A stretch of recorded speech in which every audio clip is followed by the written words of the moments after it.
আজকের রেসিপিটা কিন্তু একদম জিভে জল আনা রেসিপি। কি বোঝা যাচ্ছে যে কি করতে চলেছি? এই 5 থেকে 7টা চিকেনের পিস দিয়ে কিন্তু আজকের রেসিপিটা পুরো জমে যাবে। ঠিকই ধরেছেন, চিকেন স্যুপ আর হালকা শীত আর সন্ধ্যার টাইম খেতে যা দারুণ লাগবে না। তবে আর অপেক্ষা কিসের, চলুন শুরু করি। এখানে 5-7টা তরতাজা চিকেনের পিস নিয়ে নিয়েছি, ওদিকে কড়াই বসিয়ে দিয়েছি গরম করতে, দিয়ে কিন্তু অল্প একটু সাদা তেলে গোলমরিচ আর তেজপাতা দিয়ে দিয়েছি গরম করতে। তারপরে এক এক করে সবকটা চিকেনের পিসই ঢেলে দিয়েছি। ঢেলে দিতেই দেখুন চিকেনের পিসগুলো কেমন সাদা হয়ে গেছে, কিন্তু একটাও চিকেন বেশ সাদা থাকলে হবে না, উল্টে পাল্টে বেশ লাল লাল করে ভেজে নিতে হবে। আরে বেশি না, হালকা হালকা লালচে কালার হলেই হবে। বেশ উল্টে পাল্টে নিয়ে একবার করে লালচে কালার করলেই হয়ে যাবে। দেখুন এখানে কিন্তু আমাদের কমপ্লিট হয়ে গেছে। ঠিক এরকম হওয়ার পরেই আমরা দিয়ে দেবো জল। যে যতটা পরিমাণে করবেন সেই পরিমাণে জল তো দেবেনই, কিন্তু এর সাথে আরো একটু এক্সট্রা জল দেবেন, কারণ এই চিকেনটা সিদ্ধ হবে। জলটা যখন ভালো মতোই গরম হয়ে যাবে তখন দেখবেন এরকম একটু গ্যাজা মতো হচ্ছে, তো হাতের সাহায্যে সেগুলো তুলে ফেলে দেবেন। এদিকে চিকেনটা সিদ্ধ হতে থাকুক, ওদিকে আমি কিছু সবজি নিয়েছি, যেমন বাঁধাকপি, গাজর, দুটো লঙ্কা, এদিকে ডিম।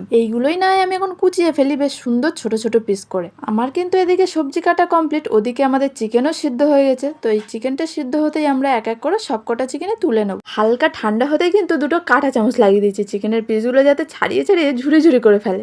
এবারে চিকেন সিদ্ধ করা সেই জলটা কিন্তু ভালোভাবে ছেঁকে নিয়েছি, তার মধ্যে দিয়ে দিয়েছি বাঁধাকপি, গাজর আর 1 চামচ লঙ্কা, অবশ্যই কুচানো লঙ্কা, সেটা তো দেখতেই পেলেন। এরপরে দিয়ে দেবো ঝুড়ি করে রাখা সেই চিকেনটা, পরিমাণ মতো লবণও দিয়ে দেবো। এবারে এদিকে ফুটতে থাকুক। আমি এদিকে ডিম নিয়ে নিয়েছি দুটো, এই দুটিকে ভেঙে কাঁটা চামচের সাহায্যে বেশ ভালোভাবে ফেটিয়ে নিয়েছি। উমা, ওইদিকে গিয়ে দেখি সব সবজিটা বেশ ভালোভাবেই সিদ্ধ হয়ে গেছে। তো 2 চামচ গোলমরিচের গুঁড়ো দিয়ে দিয়েছি ছড়িয়ে ওপর থেকে।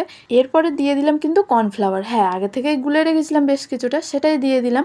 আর একটু নাড়িয়ে চাড়িয়ে নিয়ে তারপরে দিয়ে দিয়েছি কিন্তু ডিম। সাথে সাথেই নেড়ে চেড়ে নিতে হবে, আর যত নাড়বেন তত দেখবেন ডিমের কুচি ওপরে ভেসে ভেসে উঠছে। আর কি সুন্দর যে লাগছে দেখতে, দেখুন তো কি কেমন লাগছে। আমার তো ভীষণ ভালো লেগেছে খেতে, আপনারাও একবার করে খেয়ে দেখুন। সবজিগুলো কিন্তু এখানে পুরোপুরি গলে যায়নি, কিন্তু গালে দিতেই একেবারে মিশিয়ে যাবে, আর খেতে এটা দারুণ হয়েছে।